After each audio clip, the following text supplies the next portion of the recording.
Alright, hey there everybody. So I wanted to make this video since I mentioned in the last video that I was going to make another video on this Sony Trinitron, specifically this GVM-1311Q on the internals of this monitor, and as you can clearly see I've already got the back taken off of this thing. One of the things I'm going to be doing with it is I'm going to be trying to readjust the picture just a little bit to try to get the geometry a little bit better. I don't think I'm going to be playing with the yoke today, even though the yoke probably needs to be tilted a tiny bit to the right, especially if you're looking at the CRT from the front. But one of the main things that I talked about in the previous video was that I said whenever the RGB video was in at 480p, the screen was fine. It was perfect. Like, it was centered, everything was good.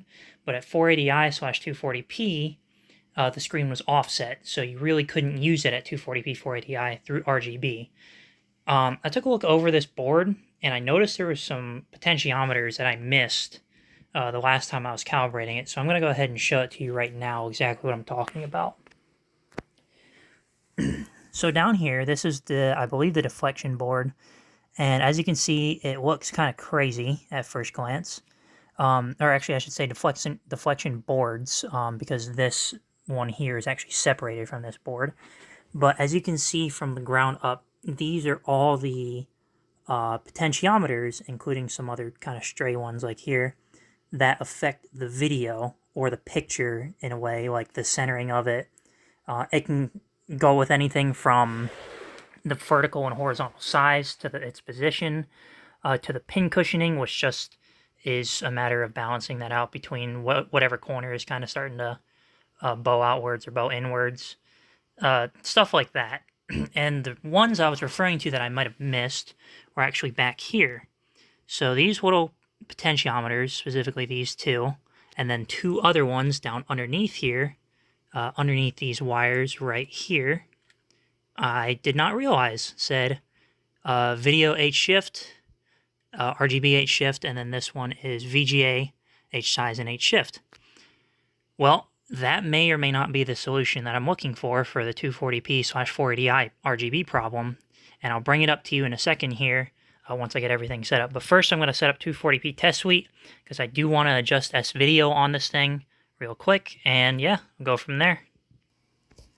Alright, I'm back. I just got 240p test suite set up on S-video, and what I'm going to be doing is I'm just going to be probably shifting the horizontal just a tiny bit to the right here. And what I'm going to be using is this little tool that I made out of an iFixit toolkit.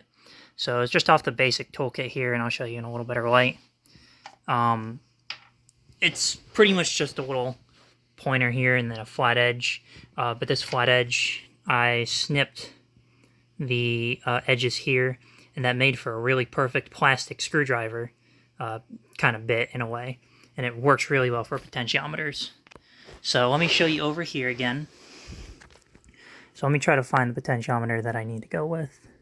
It's probably down around here. Yeah, there it is. So on here, so there's H size 1, H size 2, V size 1, V size 2. H size 3 I'm not really sure about. But let's see here, V phase. I can't remember exactly where it was on this. That's video H frequency. Actually, if I remember correctly, last time I think what I did was I adjusted the one over here. Yeah, that was for the V center and the H center. So I'm going to try that out real quick. I'm just going to tweak the little H center pot there with this tool, and you'll see it move ever so slightly whenever I do it. So let's see if I can get a good shot of that. Actually, you know what? Before I do that, let me actually set this to... let me set this to grid.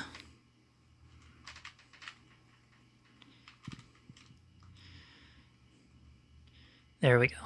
Now you can kind of see what I mean. It's very slightly shifted to the left, so I'm just going to adjust that, and I'm going to try to get a better camera angle here for that. Give me 1 second. Alright, I think I got it kind of set here. I'm using a really janky setup. But let me go ahead and show you whenever I tweak this to the right a little bit. Let's see here, that is the center. Oh, I was doing the wrong one. Oops. I would have not had the right one anyways.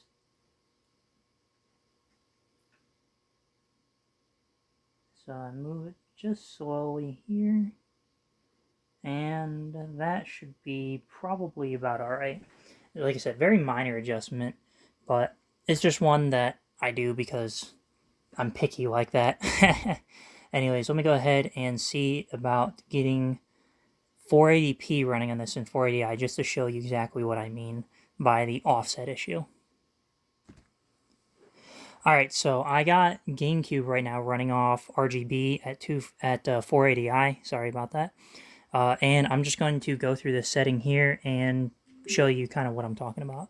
So clearly, as you can already see, the screen is offset to the right. And if we go here on the screen position, I mean, it's blatantly obvious. You can't really fix that just by trying to move the screen position over, because the moment you set it to RGB 480p, it's just going to snap straight to the center.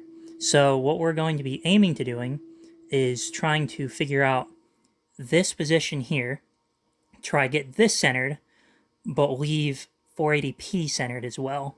And here's what I mean by 480p being centered to give you a good idea. So I'm going to load up F-Zero GX right now just to give you an idea. So if I'm holding down the B button, that will give a prompt to turn on progressive, or not, progressive mode. There you go. So it does that. A couple relays flicker. Boom. Look at that.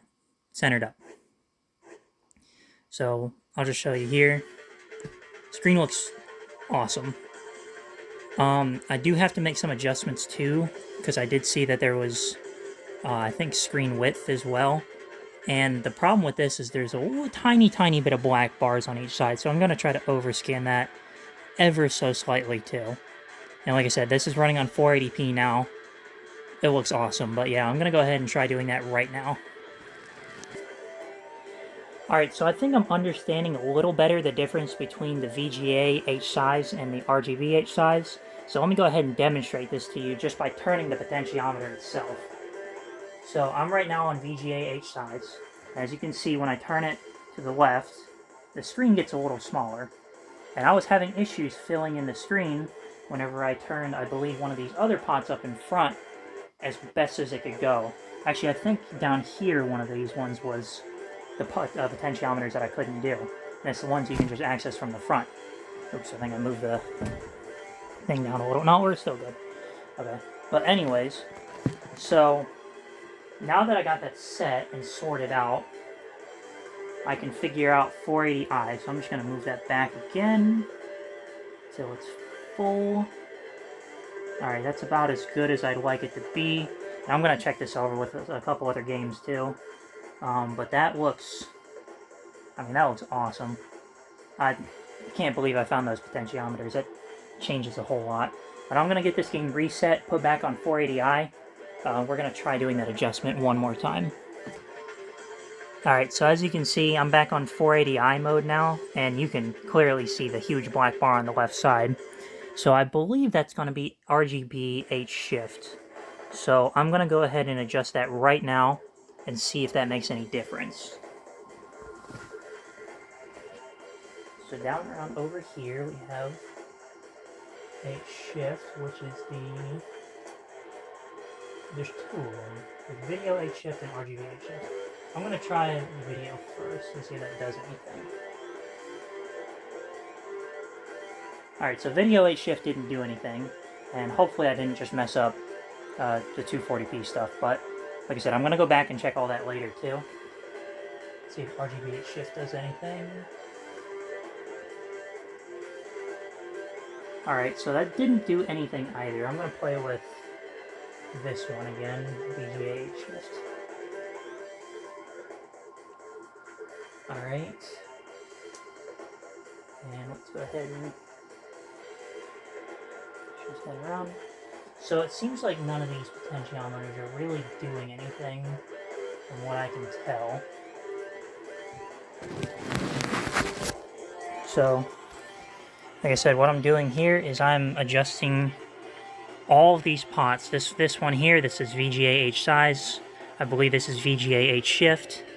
And then the two that are sitting underneath these wires here, which says video H shift and RGB H shift. And it looks like none of them really did anything to the screen. So what I'm going to do is I'm going to try something a little weird. So let me see here if I can find it. No, it doesn't look like I have it there. I'm going to get back here and see if I can't figure out what potentiometer does what again, just because it's been a little bit. Alright, so this is kind of unusual. So I played around with some of the potentiometers, and it looks like I got this one here, which is H frequency number 2, which is this potentiometer right here, to snap this into position. It was kind of weird, because the more I adjusted it, it was like kinda, and then it snapped a whole bunch. So that might have done something. I'm going to go ahead and verify it again by turning back on 480p to see if I messed anything up. Alright, so I've been playing around with this thing for about 30 minutes. I was messing around with those potentiometers that I showed you earlier, as well as down under here. I played a little bit with the H shift potentiometer because it actually did affect the positioning on like a crap ton. I wasn't able to get it perfect, however, but I did actually manage to get the screen like really centered up between 480i and 480p. Not perfect. Right now I have this on 480p, and the screen is just about centered. It's a tiny bit off to the left down here, but it's really not a big deal. Whenever I do change it back to 480i, it's going to be tiny bit shifted to the right still, but not by much. But those potentiometers back there did help a lot. The main issue with those potentiometers that I was playing around with was signal loss. So, for example, if you adjust the V hold and adjust it too much, it'll start flickering the screen. Well, that was kind of the same with those. It was more like a horizontal hold sort of thing. So, if the horizontal frequency wasn't correct, it really didn't like it. But every time I'd adjust it and it would snap in place, I really didn't have much wiggle room to play with aside from where they were at. Or else they would lose signal and just start scrambling and being a complete mess and making the flyback whine, and it was not a really good experience. But I got it here, so like I said, this is 480p. I'm gonna go reset the GameCube and show you how it looks like in 480i now.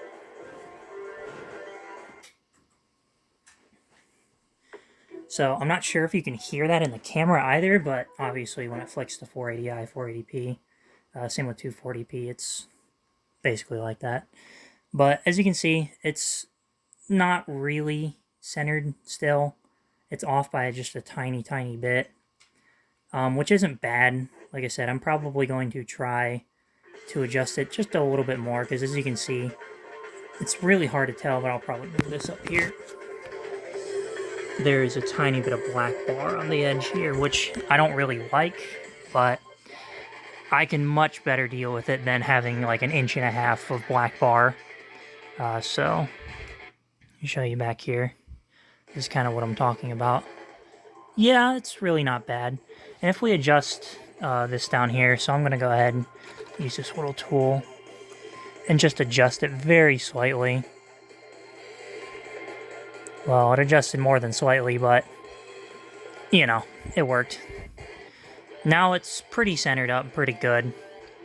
I'm going to go ahead and double check again with 480p since I just moved the potentiometer again. And then I'm going to go check 240p test suite just to make sure that still looks okay and that hasn't been messed up yet.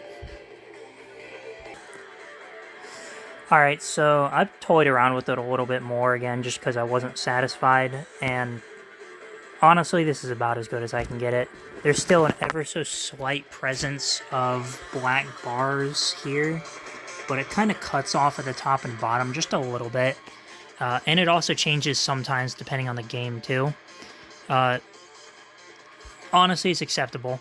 I played with the H frequency a little bit more, and I pretty much maxed out most of what they can do. Anymore, those signals will scramble. The flyback won't like it. I actually got the whole this whole monitor to shut off on me, just because I think something was wrong. So I had to unplug it, power cycle it, plug it back in, it's good to go again. So yeah, it triggered some sort of failsafe when I was doing it, so I'm really right on the edge of what I can do with this monitor. Also, to alleviate the black bars just a tiny bit, I did overscan the monitor a little bit more on the horizontal borders. So like I said, it's not perfect. Here, let me go ahead and show you here. So yeah, it's slightly offset to the right, but it's a heck of a lot better than what it used to be. So this is very playable. And just for anybody who is wondering the reason why I'm even doing this in the first place, is because some GameCube games don't support 480p unless you have a S-Video, or not S-Video, sorry, a soft modded console or anything of that sort. With like Swiss or whatnot, you can force 480p on those games.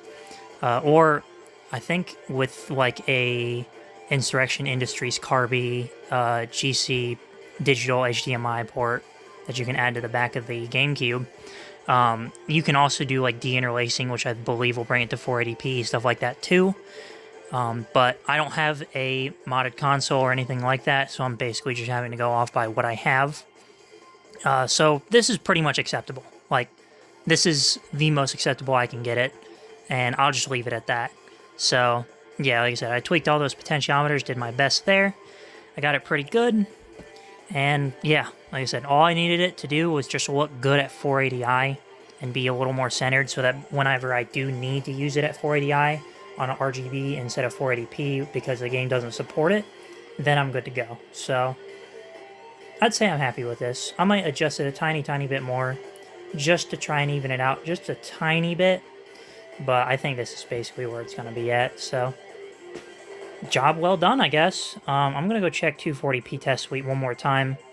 I'll give my final overview, and then we'll also take a look a little bit more at the inside of the monitor, just because I hadn't showed very much besides the left side where all the deflection parts are.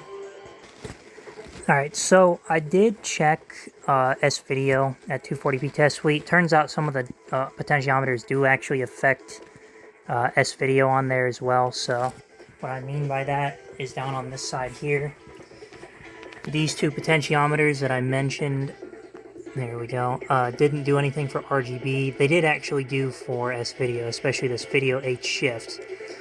So I guess that goes without showing that if it says Video H shift, it's for the SD parts.